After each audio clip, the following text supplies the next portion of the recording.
Halo, Bu Ivon. Halo Pak Ismail. Tambah cantik aja nih ya.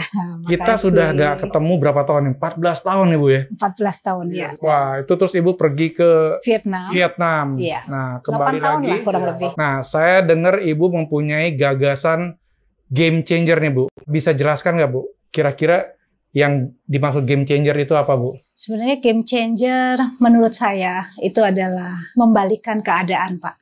Oke. Jadi sebenarnya kita nih berada di masa-masa yang sulit gitu. Kalau masa-masa yang sulit itu kita tidak menemukan ide-ide yang cemerlang, terus juga tidak bisa membalikkan keadaan, ya kita akan terseret makin dalam ya, makin dalam kesulitannya gitu. Betul.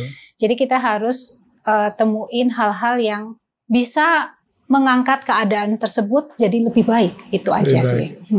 Ya, saya lihat banyak developer, terutama di bidang apartemen Bu ya. Saat ini memang penuh tantangan nih Bu. Ya. Tapi saya dengar Permata Hijau Suite ini yang sudah memfokuskan kepada milenial menengah ke atas ya Bu. Ya, dan sukses ya. Ya. Itulah konsep yang Ibu jelaskan tadi ya. Coba bisa dijelaskan lebih detail Bu.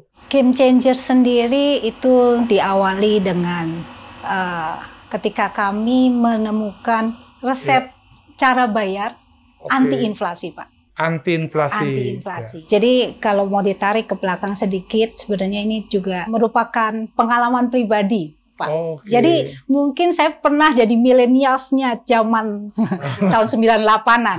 Ya, tahun 98, 99 itu kebanyakan yang seusia saya larinya ke profesional, bukan entrepreneur. Karena mereka profesional ya makan gaji. Biasanya susah untuk punya rumah di jantung kota gitu, karena harganya sudah sangat mahal. Sangat mahal. Jadi terpaksa kita minggir, ya ke arah Cibubur, ada yang ke Karawaci, ke BSD. Tapi kenyataannya saya sampai sekarang masih lakunya kerjanya di Jakarta. Jadi tetap masih ada waktu yang harus saya tempuh dari Cibubur ya saat ini ke Permata Hijau. Itu waktunya 2,5 jam. Seperti Bapak tahu kan, time is money. Betul.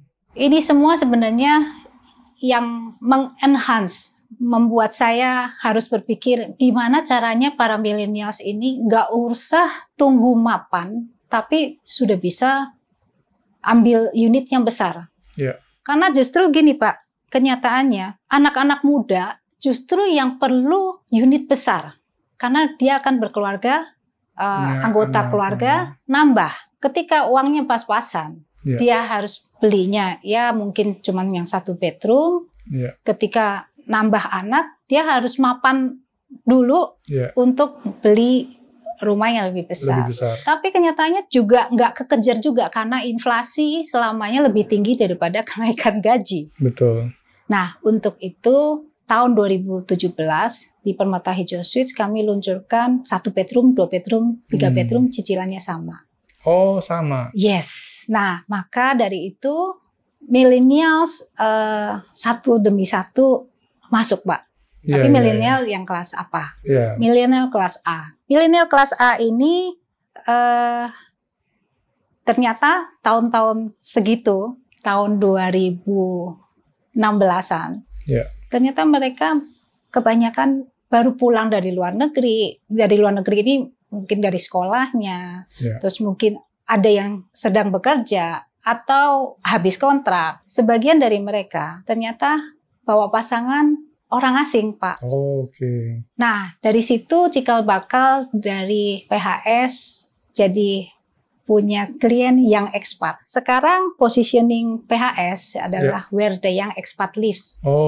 Dan saat ini nationalities-nya ada dari 13 negara. 13 negara yang tinggal di sini. Betul. Dan diaspora Indonesia, jadi diaspora Indonesia itu adalah ekspat Indonesia yang sedang bekerja di luar negeri, datang dari 14 negara penempatan. Jadi kalau kita satukan, ya tinggal buka pintu. Sekarang Permata Hijau Suites itu link ke 22 countries, Pak. Jadi kalau saya simpulkan yang mengenai game changer tadi, bahwa kalau kita tidak bisa membalikan keadaan hari ini, maka kita akan tenggelam ya. Ya, Nah, pasti. tapi Ibu sebagai seorang pakar properti dan juga expertise di bidang brand development telah merubah nih PHS ini menjadi rumahnya para ekspatriat gitu ya. Ya. Sehingga kelasnya jadi naik gitu ya. Sehingga milenial-milenial kelas A ini dengan senang hati mereka mau cari tempat di PHS ini ya. Itu yang Ibu coba rubah ya. Ya. Sehingga saat ini orang-orang sulit ya Bu jualan apartemen, tapi Ibu tetap masih survive karena Ibu setelah menemukan satu metode yang cukup kreatif gitu Bu ya. Iya Pak. Jadi kesimpulannya dari game changer ini apa Bu? Jadi game changer ini PHS berhasil mematahkan judgement dunia bahwa millennials nggak suka properti. Gitu. Ternyata di PHS 53% itu kelas E.